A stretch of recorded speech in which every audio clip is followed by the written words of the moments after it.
Il est 6 heures, Paris s'éveille et la caravane du Tour Auto quitte le Grand Palais à pas feutrés pour entamer sa 23e édition.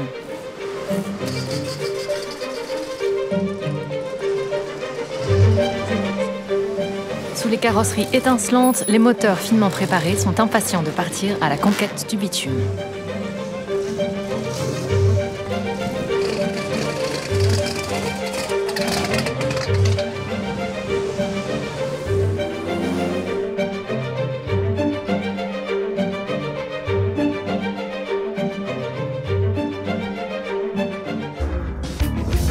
La première étape du Tour Auto s'élance depuis le château de Vaux-le-Vicomte pour atteindre Dijon après 2 étapes spéciales. En toile de fond du départ officiel, le château de Vaux-le-Vicomte offre un écrin majestueux à près de 240 voitures d'époque en compétition.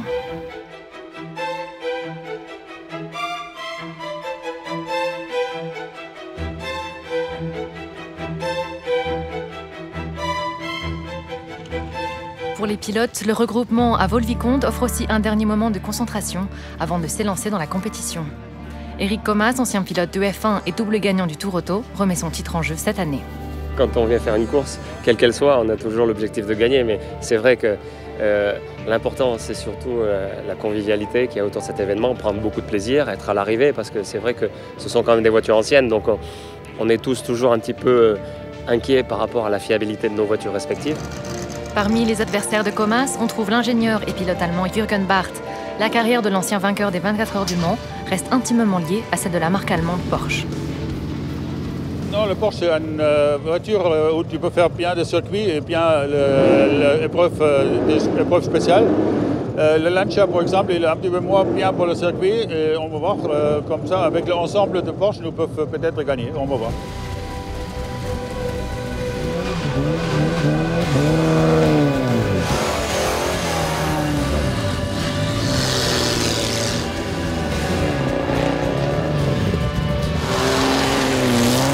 L'épreuve commence avec une première étape spéciale sur route fermée pour prendre le rythme de la compétition.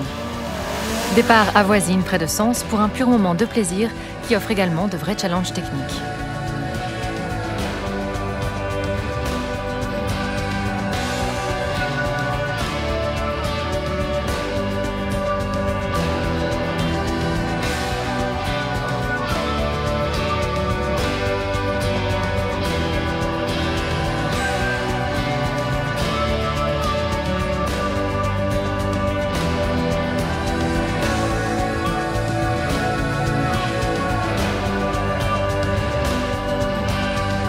Le vainqueur de cette spéciale est le favori Éric Comas qui signe le temps scratch, juste devant Armin Schwarz qui roule lui aussi en Lancia Stratos.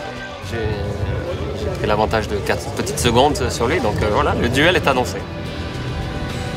Malheureusement, la journée s'achève sur une note plus sombre pour Comas et Schwarz. Tous les deux souffrent de soucis techniques et Schwarz doit même quitter la compétition. La deuxième spéciale se dispute sur la piste de Dijon-Prenois, un circuit vallonné qui a accueilli de grandes courses de F1 dans les années 70 et 80. Cette spéciale est un exercice bien différent pour les autos et pour les pilotes, qui peuvent ainsi exprimer une autre facette de leur talent.